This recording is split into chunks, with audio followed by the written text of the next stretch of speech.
Welcome to another firearms and safety YouTube. What I have for you today is a continuation of the purpose built series, and what we're looking at is a 9-inch Radian Model 1 in 300 blackout.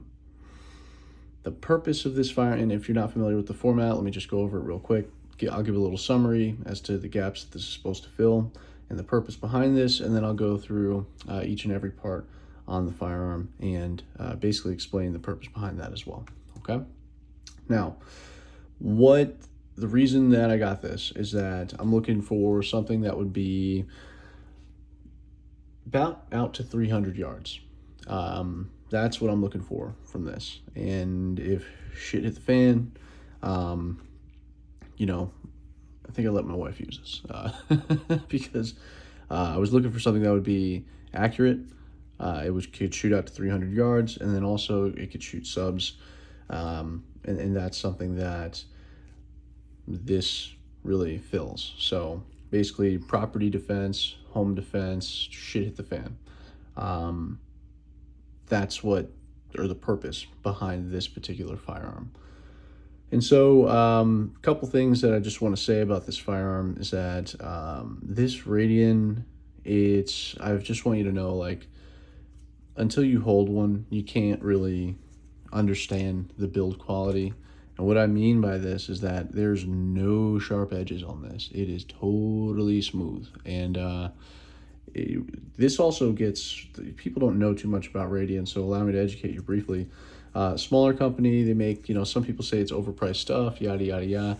But frankly, what I like about this is that in the firearms industry, you do not get too many firearms that out of the box are pretty much 100%. And I say that because I've shot LWRCs, I've shot KACs, I've shot Daniel Defenses, I've shot LMTs, Noveskis, you name it, and I've probably shot it. So with this being said, the Radian really sets itself apart, mainly because the quality control is there, and these guys do a lot of little things that make or just add up to a wonderful firearm. So I mean, you can even see in the recessing between the mag. This is a perfect example. They move this down slightly so you don't bang your finger when you pull the charging handle. They've got the ADAC system, and just the way that it's all done is just it's just high quality. And also, they give you one gunsmith who goes through like a 45 point checklist, and the only other people that kind of give you one gunsmith is really high-end 1911s. It was what I found in the firearms industry. So to have one guy go through it and just check and make sure that everything's 100% good to go, it's a really important to having a great experience out of the box. And also, this ran out of the box. It was perfectly tuned, subs and supers. I've had separate suppressors on this, and I have not had failures. So those guys at Radian know what they're doing. And yes, you can replace the gas if you need to, make it adjustable, all that other good stuff. So moving on, what I have here, I'm going to start from the front, is if you know your suppressors, you know what you're looking at. I mean, who else makes a 10-inch 300 blackout suppressor? And it's 9.5, but when you add that muzzle device, right, which you don't 100% need, if you have that the bull barrel on this Radian, which really helps it stay accurate. And again, it's stainless steel, if you didn't know. It's not wide enough to accommodate the Hyperion's direct thread. And initially I got the Hyperion because it has that direct thread, but it's a 25-degree SIG taper. I was going to put this on the Rattler. It just did not work out. It gets very, very gassy. So it does come with this muzzle device, about 1.5 inches. It adds on, so now you're looking at an 11-inch suppressor. It's just crazy. So, but what I do love about this is that, long shots, it just does a great job. So it's great with supers.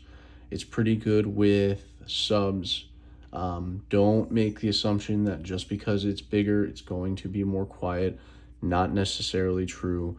One of the things that I found with this particular suppressor is that it gives me a lot more port pop than some of my other suppressors, but that's just the overall design. I'm not going to get too into that, but titanium, it has been a workhorse, and it shoots supers and subs very, very well. What you're probably looking at is this, and why it's just a little canted. It is a little canted because I was running the Cat Mob on here with my ModTac suppressor shield suppressor cover, which marked that up actually. So, but I ran that on there for a long time. I took it off, put on the Hyperion, and yeah, I had that, you know, that's kind of why this is bent, just because of this right here. So if you're putting that on, I want you to, I wasn't going to pay $200 for the new updated ModTac collar rather. Moving on. You guys know I like my cloud defensive lights. Why? They work.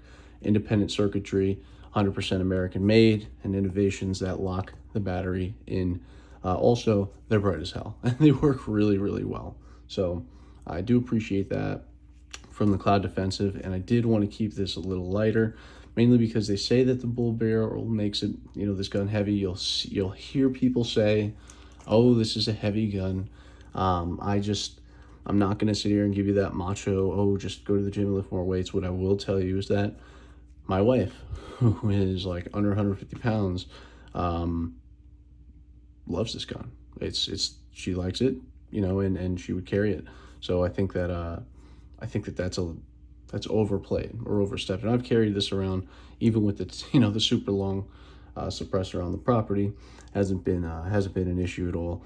So I actually find it lighter than my Sig Rattler, which, you know, 9-inch barrel, Sig Rattler is 5.5 inches. But, you know, SD handguard weight comparisons, whatever. Moving on.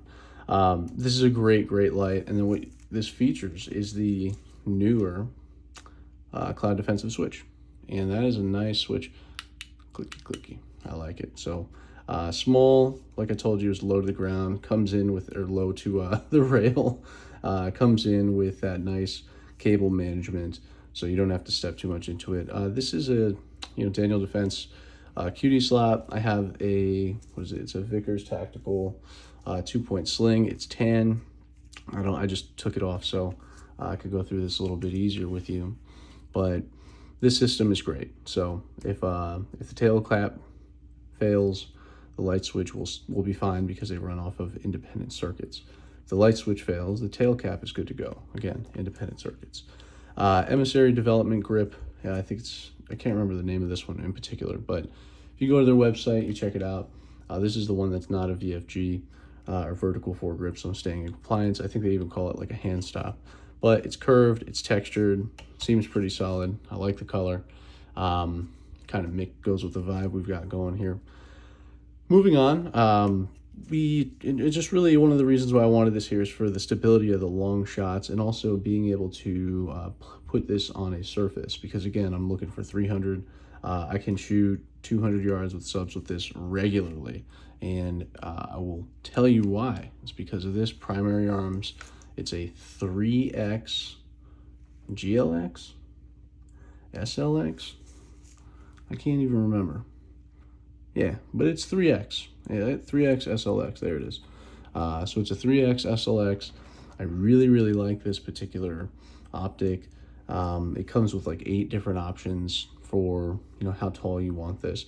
I like to keep things a little low so I don't have to calculate holdover nearly as much, or bullet drop or anything like that.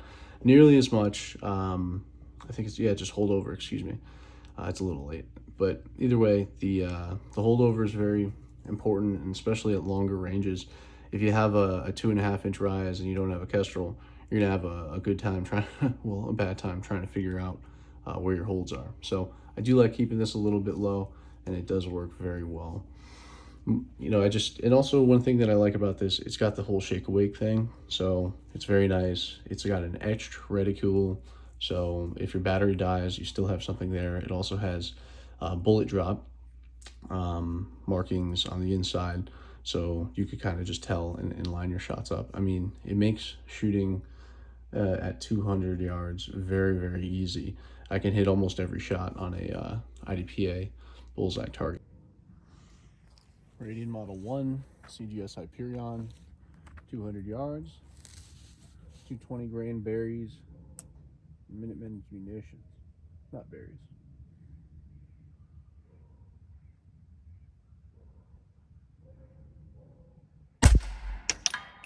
First shot, nailed it. Woo! Good. So, now I'm going to tilt this a little bit here, and we're going to talk a little bit about that SIG grip. This is one of the, this grip is widely revered. People like this grip, and I do have a Kung Fu grip that I could throw on there, but, you know, it would look pretty cool, but I just haven't done that yet. So, Kung Fu grip, one of the OG SIG grips, that's fine by me. And you probably recognize this when you saw it.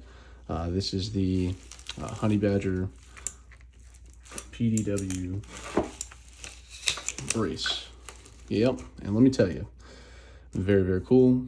Works really well. You can actually get it shorter, and then it does have a couple notches. So I just want to show you that it doesn't actually mess that up too much. So, or it doesn't mess it up at all, and you can you will need to extend this in order to separate the upper from the lower. But I do like this. It's very comfortable, and it's great. I really, really enjoy this. I think that it could be used on different setups. What I might do, if I wanted to get super cool guy with this, is could put a law folding thing right there. I forget what it's called, hinge, whatever. But yeah, that would allow this to fold. But I would have to swap that out, obviously. But this, you know, the purpose of this, I've kind of gone through this with you. It comes with the regular SD Radian handguard, or excuse me, charging grip, charging handle. Oof, man. And it's got the holes in it. I got the Lancer mag because I'm running 220 grain subs out of this for home defense. I'll pop in the supers for hunting or anything else. But this fills its role very, very well. It is stupid accurate. I mean, and anyone I know can pick this gun up and shoot from distance with it. One thing that I failed to mention is that the lower parts kit. This is a Aero lower parts kit, and you know, people ask me why I do that, and I do it because I could do a Geisley trigger, I could do this, I could do that. I do it because it works. I've never had a failure with these, and with thousands of rounds downrange. You know, this particular gun's got like 2,500 rounds downrange, which is solid. You know, and never had a failure, never had an issue, and I'm not going to switch till I have an issue. Is a Geisley trigger nicer? Sure, but in the end of the day, this does exactly what I need to. It's not even that much worse. You know, it's just you know, and personally, I've heard things about those triggers not being super dependable, keeping stuff generally uniform or just not complicated really goes a long way in regards to dependability. And so with that being said, I mean, I'm not hating on people that throw a nice trigger in their guns. If that's something you want to do, go for it. But me, I'd rather spend it on ammo and go with something I know works for sure. But I hope you have enjoyed this. This is probably one of my favorite you know, rifles, pistols, whatever the hell you want to call it, because the brace and all that. But yeah, I really think that if you purchase a Radian, it's one of those products that you're not mad at how much money you've spent, because you know you're going to have a good experience.